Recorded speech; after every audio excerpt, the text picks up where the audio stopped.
Shalom, bersama saya Pendeta Reza Abraham dalam ringkasan pelajaran Sekolah Sabat 5 menit. Di pelajaran yang kelima di triwulan ini kita belajar tentang murka dari kasih Allah. Mohon maaf saya tidak menggunakan whiteboard oleh karena situasi. Saya sedang berada di gereja Masih Advent hari ke-7 Jemaat Kartasura. Saya membuat skema dalam bentuk tulisan, mungkin nanti bisa difoto seperti ini.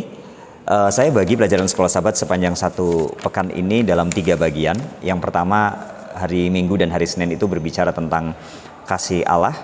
Kemudian hari Selasa dan Rabu berbicara tentang murka Allah. Dan hari Kamis adalah kesimpulan dari semuanya. Untuk hari Minggu yang pertama, kasih Allah itu ditujukan kepada umat Allah. Kita bisa baca dalam Mazmur 78 dan Nehemia 9 ayat 7 sampai 33. Dalam dua pasal ini kita melihat bagaimana pemberontakan dari umat-umat Tuhan yang sering kali dilakukan berulang-ulang, tetapi Tuhan tetap mengasihi mereka. Bagaimana caranya? Tuhan memelihara mereka, memberi kebutuhan mereka, dan juga menerima ketika mereka mau kembali lagi kepada Tuhan. Itu yang pertama. Kemudian yang kedua, di pelajaran hari Senin itu kasih Allah kepada bukan umat Allah. Dalam Yunus pasal 4 ayat 1 sampai 4, ya, bangsa Niniwe, ibu kota dari Asyur, itu sangat jahat, tetapi Tuhan tetap mengasihi mereka. Bagaimana caranya? Mengutus Yunus untuk pergi ke Niniwe dan menyampaikan pekabaran tentang keselamatan, memanggil mereka untuk bertobat, meskipun Yunus tidak mau, ya, karena sangat jahatnya bangsa Niniwe.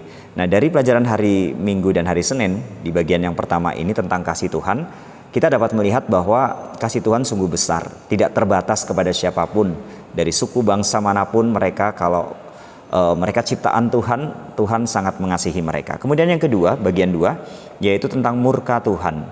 Di pelajaran hari Selasa itu tentang Yesus dalam perjanjian baru. Di Matius 21 ayat 12 dan 13, Markus 10 ayat 13 dan 14, Markus 3 ayat 4 dan 5. Di 3 ayat-ayat ini kita dapati bagaimana Yesus marah, murka. Yang pertama, marah ketika bait suci untuk berjualan. Kemudian yang kedua, marah ketika murid-murid mengusir anak-anak yang datang kepada Yesus. Kemudian yang ketiga, marah ketika Yesus dilarang untuk menyembuhkan orang yang sakit pada hari Sabat. Artinya Yesus marah ini adalah marah yang benar. Kenapa? Karena dia marah ketika melihat keadilan tidak ditegakkan, marah ketika kebenaran dihancurkan, marah ketika kebaikan tidak dilakukan. Nah, kemudian yang pelajaran hari Rabu itu tentang murka Allah di perjanjian lama.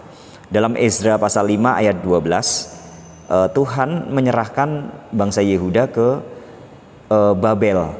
Kenapa? Karena mereka memberontak kepada Tuhan. Di 2 Tawarik 36 ayat 16 tidak ada pemulihan. Artinya mereka tidak mau bertobat. Ketika Tuhan menyerahkan bangsa Yehuda ke Babel, itu bukan karena Tuhan benci, tapi justru karena kasih Tuhan kepada mereka. Artinya supaya mereka tahu tanpa Tuhan mereka tidak bisa berbuat apa-apa. Jadi di pelajaran hari Selasa dan hari Rabu kita melihat murka Allah itu adalah murka atau marah yang benar. Kita manusia tidak bisa melakukan hal itu. Nah, yang terakhir kesimpulan di hari Kamis ada 2. Yang pertama, jangan balas dendam. Amsal 20 ayat 22, Amsal 24 ayat 29, Roma 12 ayat 17 sampai 21. Ini baik perjanjian lama maupun perjanjian baru menekankan bahwa kita manusia tidak boleh membalas kejahatan dengan kejahatan. Tidak boleh balas dendam. Hanya Tuhan yang punya hak untuk membalas. Seperti itu. Kemudian yang kedua, Yesus yang akan menyelamatkan kita dari murka yang akan datang. 1 Tesalonika 1 ayat 10, kemudian Roma 5 ayat 8 dan 9. Artinya, murka yang akan datang itu hukuman terakhir, api neraka. Dan api neraka itu pun juga adalah bentuk dari kasih Tuhan. Kenapa? Tuhan kalau membiarkan manusia hidup dalam dosa, mereka tidak akan pernah bahagia.